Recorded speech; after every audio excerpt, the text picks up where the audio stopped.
বলেছিলাম না যে আল্লামা মামুনুল হক সাহেবের ভোট চুরি করা হয়েছে, ইঞ্জিনিয়ারিং করা হয়েছে। দেখুন প্রমাণ সহ দেখাচ্ছি আপনাদের, দেখতে থাকুন। মানে মামুনুল হক সাহেবের এজেন্টকে বের করে দিতে বুঝে পাচ্ছেন না? দুর্নীতি কাকে বলে বাংলাদেশে এজেন্টকে দিবেন না? না না, আপনি তো এজেন্টকে অবশ্যই এখানে দিবেন, আপনি তো রেজাল্ট এখানে দিবেন। টানাটানি করবে না, দেখতে থাকুন কি বলে।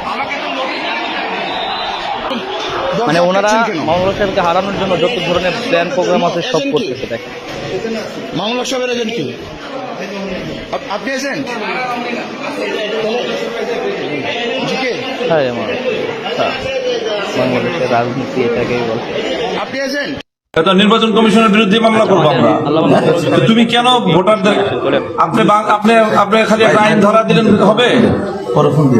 আপনি গণভোটে কি বলতেছেন? গণভোটে আপনি 3টা ঘর করতেছেন, হ্যাঁ এই পাশে লেখা, আপনার সিল মারতে হবে সামনে। আর আপনি আমার সেই সেম একই, আমাকে রিক্সা মার্কা বাম দিকে আর সামনে ডান দিকে আপনি একটা খালি ঘর রাখছেন। তো যে নাকি রিক্সা মার্কায় সিল দিবে সে তো বিভ্রান্ত হয়েছে, যেটা নাকি ধানের শীষের ব্যাপারে ওই আসনে কি হয়েছে যে সেম একই জায়গাটা এই হ্যাঁ, তারপর ডানার অংশ কেন খালি রাখবেন আপনি? ঢাকাহাটের কথা বলছেন?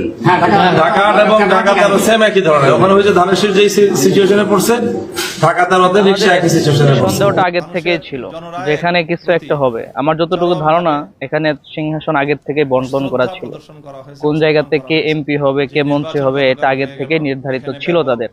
শুধু শুধু এই ভোটাভুটির আয়োজন এটা শুধু সৌজন্যতামূলক। আর জামাতের পক্ষ থেকে যদি আল্লামা মামুনুল হক সাহেবের ব্যাপারে একটু দাঁড়াতো সবাই একত্রিত হয়ে, তো আমার মনে হয় আল্লামা মামুনুল হক সাহেব চান্স পেতেন এখানে এমপি পদপ্রার্থী হিসেবে। আর আমরা যতটুকু জানি যে অল্প কিছু ভোটের ব্যবধানে কিন্তু আল্লামা মামুনুল হক সাহেব কিন্তু হেরে যাচ্ছেন। আর বিশেষ করে যে সংখ্যাগুলো কাটা হয়েছে এখানে কিন্তু ববি হাজ্জাজ মামুনুল হক সাহেবের চেয়ে অনেক কম ভোট পাইছেন, অনেক কম ভোট পাইছেন। মামুনুল হক সাহেব তো বিশাল ভোটের ব্যবধানে পাশ করার কথা, অথচ এই মুনাফেক গুলো টাকার কাছে বিক্রি হয়ে দেখেন কি অবস্থা করেছে যে মামুনুল হক সাহেব এখন সংসদে যেতে পারবে না। যে পাশ করবে, আমরা রাত 12টা 1টা পর্যন্ত দেখতেছিলাম যে মামুনুল হক সাহেবকে বিজয়ী ঘোষণা করা হচ্ছিল, মামুনুল হক সাহেবকে বিজয়ী ঘোষণা করা হচ্ছিল, কিন্তু পরবর্তীতে যাওয়ার পরে ববি হাজ্জাজকে উপরে উঠাই দিয়েছে, মামুনুল হক সাহেবকে হারায় দেওয়া হয়েছে।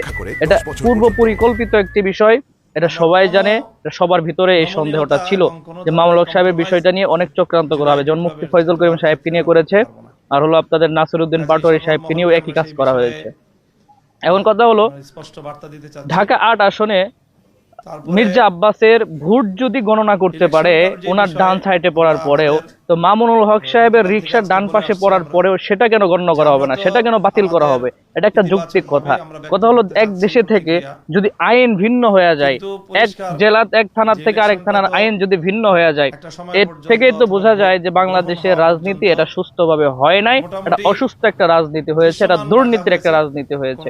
এই জন্য সবাই এটা বলেছিল শুরু থেকে যে সংসদ ভাগাভাগি আগের থেকে হয়ে গেছে। আবার শুনতেছি তারেক রহমান নাকি মোদী সরকারকে দাওয়াত করবে। মাস খেলা কিন্তু শুরু হয়ে গেছে অলরেডি।